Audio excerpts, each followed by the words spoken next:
After the Saints were forced to leave Missouri, they fled to Illinois and Iowa Territory, purchased land there, and began to establish small settlements. When Joseph was allowed to escape from Liberty Jail, he and other saints bought land along the Mississippi River and settled in a swampy area called Commerce in Illinois, that Joseph later renamed Nauvoo. The Illinois land was more expensive, and he hoped the church could buy it with consecrated funds, and the saints would buy lots they could afford. Most did not have enough money, and church leaders knew they would have to sell lots to help pay the mortgage on the land. The Iowa saints wanted to know if this also applied to them, and Joseph prayed and received section 125 that answered their question. This may have been received on March 11th when Joseph's uncle, John Smith, the Iowa State president, asked him to seek the Lord's will to find out where the Iowa saints should settle. The revelation said the Lord's will was for the Iowa saints to gather with all convenient speed to Iowa Territory, in and about the city of Zarahemla across the Mississippi River from Nauvoo, and other nearby cities, so they may be prepared for that which is in store for a time to come. Section 125 was read to the saints at the April 1841 General Conference, and many brethren immediately made preparations for moving. The Iowa saints safely settled in Zarahemla, named after the Book of Mormon city, when they finished their planting, and by August 1841 the branch had grown to 326 members. When the saints left Nauvoo in 1845, these Iowa settlements, prepared by the Lord across the Mississippi River, received and were a great help to them. Brigham Young answered the Lord's call in 1839 to serve in England when he and his family were sick and homeless. While there, he was formally called as a president of the Quorum of the 12 Apostles and said, "Through God's mercy we gained many friends, established churches in almost every town and city in Great Britain, and baptized between 7,000 and 8,000 souls." He returned to Nauvoo in July 1841 to find his family living in a small unfinished cabin, and said, "I spent hundreds of dollars accumulated on my mission to help the brethren emigrate to Nauvoo, and had just one sovereign left. I'd buy a barrel of flour with it, sit down and eat it with my wife and children, and not ask anybody for work until I had eaten it all up. When Brother Joseph asked me how I intended to live, I told him I will go to work and get a living." On July 9, 1841, a few days after Brigham returned from his mission, Joseph received section 126 in his home in Nauvoo. The revelation begins with the affectionate introduction, "Dear and well-beloved Brother Brigham." The Lord accepted his offering to serve missions away from home and no longer required him to leave his family. Brigham was now to send his word abroad and take special care for his family henceforth and forever. He set to work repairing their cabin and planted an orchard and garden. After a few weeks, Joseph assigned him to lead the apostles to care for Nauvoo church business and oversee missionary work. Brigham stayed close to Joseph in the last few years before his martyrdom, learning and receiving temple ordinances and the keys that angels had conferred upon the prophet.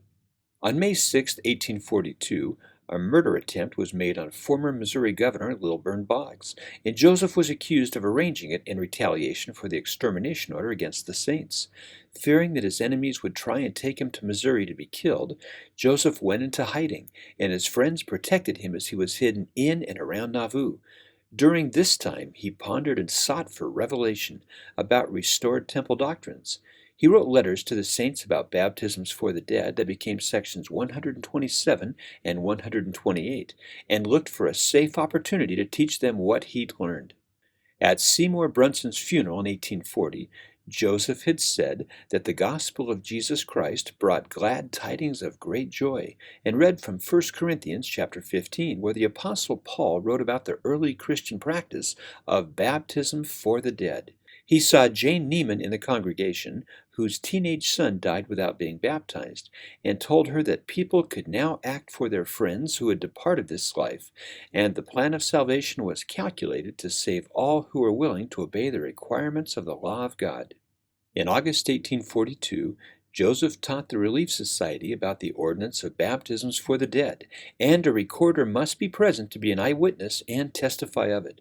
On September 1st, he sent a letter to the saints sharing what he learned that became section 127.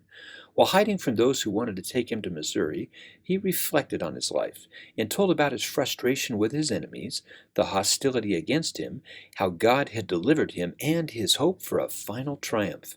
Joseph said he was ordained from before the foundation of the world for some good and or bad. Deep water is what I am wont to swim in. It has become a second nature to me, and I feel like Paul to glory in tribulation. Since the Nauvoo temple baptismal font was not yet finished, the ordinance was performed in the Mississippi River by as many as 8 to 10 elders. Joseph then said the Lord would no longer accept baptisms for the dead performed outside the temple, and the saints worked hard to complete the baptismal font in the basement. On November 8, 1841, it was dedicated, and the first baptisms for the dead were performed there. Section 127 also contained two revelations from the Lord. In verse 4, the saints were commanded to finish the temple, even in persecution. And in verses 6 through 9, Joseph linked recording the ordinances to their being sealed, and that baptisms for the dead are not valid in heaven unless properly recorded by an eyewitness on the earth. The Lord would restore more things to the earth pertaining to the priesthood temple ordinances, and records should be in order and preserved in the temple. Joseph regretted that he could not teach the saints in person. He knew Satan would try to hinder the Lord's work, and that the enemy is on the alert. The prince of this world cometh, but he hath nothing in me. Joseph then shared a prayer that all the saints may be saved. The subject of baptisms for the dead continued to occupy Joseph's mind and strongly pressed itself upon his feelings, and on September 7, 1842, he wrote a longer letter that became section 128. This second letter went into greater detail about how baptisms for the dead form a welding link between the living and the dead, and for them to be valid they must be recorded by an eyewitness. The revelation contains the words order, ordinance, and ordained, which are defined as an arrangement in sequence or proper relative position. Ordinances are the ceremony where things are put in proper order, and to be valid they must be ordained of God and done according to the order or procedure He dictates. To ordain someone is to put in order or appoint someone to the ministry. Verse 3 mentions wards for the first time, and Joseph proposed a recorder for each of Nauvoo's 4 wards, who gave their accounts to a general church recorder responsible to collect, certify, and keep the records. The prophet asked that this letter be read to the saints at the grove near the temple, and the important instructions in it made a deep and solemn impression on their minds to obey it. Joseph taught that the Lord ordained and prepared before the foundation of the world for the salvation of the dead who should die without a knowledge of the gospel. He wrote of the doctrine of recording ordinances in the Bible, starting with the book of Revelation, where John saw the dead would be judged by what was recorded on earth. That was also in the book of life kept in heaven. Joseph spoke of priesthood power to seal earthly ordinances in heaven, and said, "It may seem to some to be a very bold doctrine that we talk of, and that our record of the dead is what we offer to the Lord." Joseph referred to Paul's teachings about the symbolism of baptism, and that a baptismal font is placed below ground level like a grave. As we come out of the water in a newness of life, we are promised by the Savior's atonement that we will come out of the grave with a new resurrected body. Joseph taught about Malachi's prophecy of Elijah's mission to unite the generations before the Savior's second coming, and that these principles are in relation to the dead and the living that cannot be lightly passed over as pertaining to our salvation. He taught temple ordinances to the saints, and said that the dispensation of fullness is now beginning to usher in a whole complete and perfect union, and welding together generations, dispensations, and the whole human family.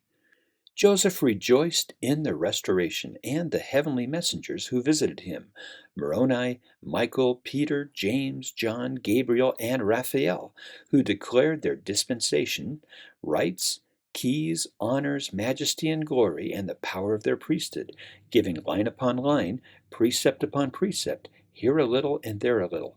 Joseph told the saints to go forward and not backward in so great a cause. Courage, brethren, and on to the victory. Let your hearts rejoice and be exceedingly glad. He asked who can stand when the Lord appears, and said that we must be purified and purged. As a church, a people, and as Latter-day Saints, we must offer unto him an offering in righteousness, and present in his holy temple, when it is finished, a book, or in our day electronic files or cards, containing the records of our dead, which shall be worthy of all acceptation. This continues today as we organize our own families in the order God ordained with his holy temple ordinances. The revelation ends with Joseph telling us that he had many things to say, but would continue in another time. And I am as ever your humble servant and never deviating friend. And these are sections 125 through 128 of the Doctrine and Covenants.